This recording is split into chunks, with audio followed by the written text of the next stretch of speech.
Friends, summer వచ్చిందంటే మామిడి పళ్ళు వచ్చేస్తాయి కదండి. సమ్మర్ వేడి కన్నా మామిడి పండే టేస్టీగా ఉంటుంది.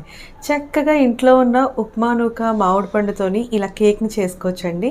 సింపుల్గా ఎలా చేసుకోవాలో చూద్దాం. ముందుగా ఒక మిక్సీ జార్లోకి 1 కప్పు వరకు ఉప్మా నూక, 1/2 కప్ పంచదార వేసుకుని మెత్తని పౌడర్లా చేసుకోండి. చేసుకున్న దాంట్లోకి ఈసారి కట్ చేసుకున్న మామిడికాయ ముక్కలు, సేమ్ కప్పుతోనే పెరుగు, దానికన్నా కొంచెం తక్కువ ఆయిల్ వేసుకుని ఇంకొకసారి గ్రైండ్ చేసుకోండి. బాగా థిక్గా వచ్చింది కదండి.